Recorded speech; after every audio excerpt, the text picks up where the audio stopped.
40 anos de uma rádio diferente. Transrio FM. A partir de agora, Giro 99. Um resumo com as notícias da região, do estado, do Brasil e do mundo. Notícias esportivas, entrevistas, notícias policiais. Giro 99. Você fica bem informado aqui na Transrio FM. Giro 99. Uma ótima tarde para você. Está começando mais um Giro 99 aqui na sua Transrio FM. E aí, como é que você está, hein? Uma quarta-feira hoje, dia 17 de setembro de 2025. E a gente começa aquele giro de notícias de todo fim de tarde para você com informação, música, né? Nesse clima gostoso da sua Transrio FM. E vamos às manchetes de hoje. Câmara aprova PEC que aumenta a blindagem judicial para deputados e senadores. Segundo pesquisa, a maior parte dos brasileiros é contra a anistia. Coletivo Tripé exibirá espetáculo Janelas para Navegar Mundos, em Juazeiro. PRF atua para minimizar transtornos após restrição na ponte Presidente Dutra. Homem acusado de homicídios em Juazeiro é preso no bairro Topázio, em Petrolina. Suspeitos de movimentar 10 milhões e lavar dinheiro em pizzaria são alvos de operação. Homem é preso após ameaçar trabalhadores no Parque Petrolina. Ex-prefeito de Exu é preso por desviar água da Compesa para a própria fazenda. Produtores de frutas cobram mudanças e restrições na ponte Presidente Dutra. Trio é detido por tráfico de drogas no Angaria e Juazeiro. Mulher furta carteira de cliente em loja no centro de Juazeiro.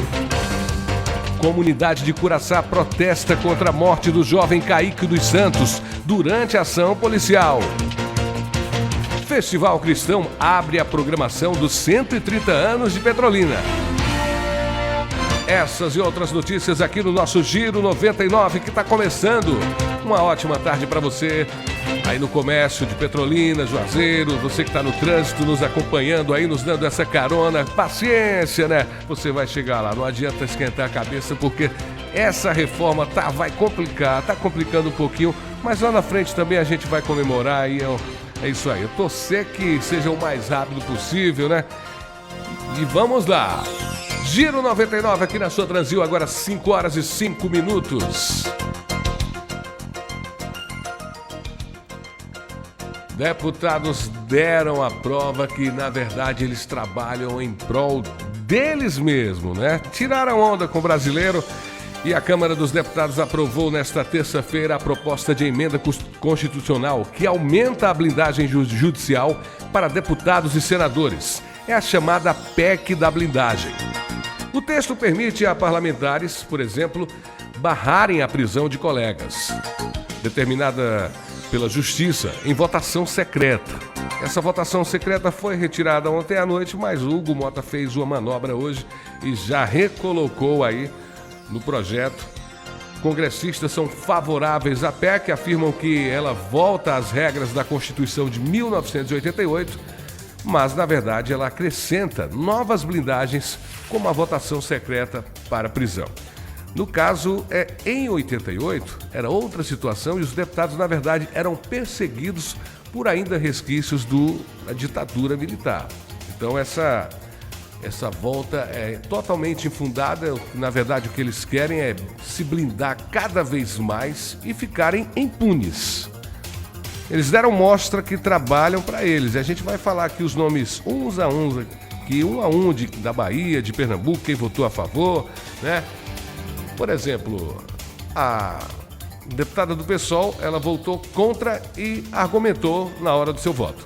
Esta é a PEC da impunidade. Quem ousa comparar o que foi o processo da Constituinte, que parlamentares eram perseguidos por enfrentar a ditadura, com um voto secreto para proteger bandido, tem que usar muito óleo de peroba para tanta falta de vergonha na cara. O povo sabe que o que está sendo votado aqui é escandaloso, é um tapa na cara do povo brasileiro. De fato, né? Realmente muito absurdo em tempos de hoje, mas essa bancada aí não nos surpreende, porque realmente ela está fazendo história como uma das piores de todos os tempos, né? Quem deixou também todo mundo bem à vontade foi o governo, né? Inclusive teve muito deputado governista que foi a favor da blindagem aí, e isso aí se autoprotegendo também, né? O governo compreende que essa matéria interna corporis, se absteve da discussão, por isso libera a sua base.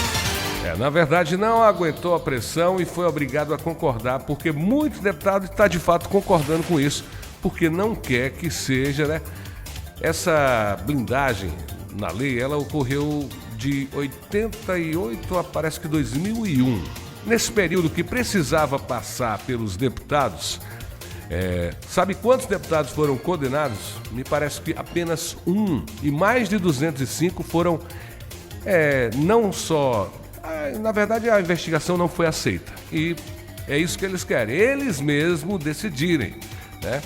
Porque eles estão vendo que diante da justiça as coisas estão se cumprindo e aí já tem muita gente aí cumprindo também aí suas penas. O PL, obviamente, votou a favor, né? O PL vota sim, favorável, porque nós queremos a imunidade parlamentar por quaisquer palavras em qualquer lugar. A liderança do PT, nesse caso aí, se colocou contra, mas mesmo assim alguns deputados petistas votaram a favor da blindagem aí.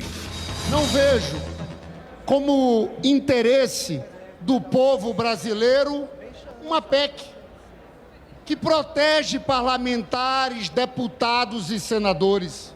Nós encaminhamos, nesse dia de hoje aqui, o voto não, senhor presidente. Coisas absurdas que só acontecem no nosso Congresso, no Congresso brasileiro. Mas quem sabe o brasileiro ele se orienta que é a importância. A grande maioria dos brasileiros não sabem de fato a importância que tem o voto, tanto no vereador, como no deputado, como no senador, porque são eles que criam as leis. Então não adianta você achar, vote em qualquer um, ou votar por aquele agrado ali temporário, que depois eles descontam e assim em grandes proporções e votam e trabalham exclusivamente para eles. Obviamente o Hugo Mota, ele foi a favor da votação e a fala dele é mais que óbvia, né? Preste bem atenção. É um texto sem invencionismos, é um texto que garante, na minha avaliação, o fortalecimento do mandato parlamentar de cada um que está nessa casa.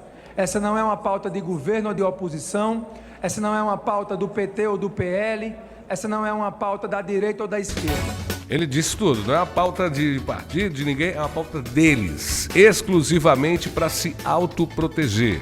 Imagine só que para um bandido ser acionado,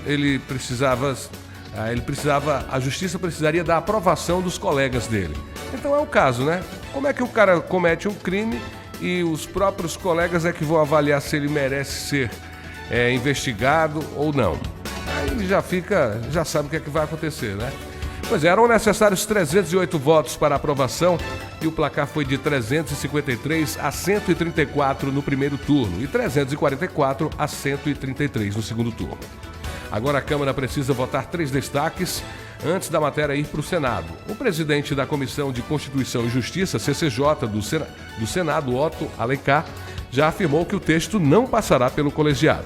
Depois da Câmara, a PEC precisa ser votada pelo Senado para virar lei e a CCJ é a etapa obrigatória. A aprovação da PEC foi negociada pelo ex-presidente da Câmara, Arthur Lira, gente boa lá de Alagoas. Procura saber aí no Google também quem é Hugo Mota. Procura assim, eu quero saber a história de Hugo Mota, para você ter o nível da nossa representação, como é que está acontecendo, né? E aí, naquela época daquele motim que os deputados ocuparam a mesa diretora, naquele protesto, né? É um protesto que falava de liberdade de expressão e, ao mesmo tempo, não permitia a liberdade de expressão lá na Câmara, né? omitia que a sessão acontecesse, impedia, na verdade. E então, depois disso foi negociado aí que essa blindagem iria ser votada. E de fato foi. O Hugo Mota foi obrigado a se render, porque ele é cria do Arthur Lira, e aí já sabe, né? Tem que baixar a cabeça e atender, porque quem manda são os velhos coronéis da Câmara e do Senado, e a gente já sabe disso, que o Brasil continua contando a mesma história, né?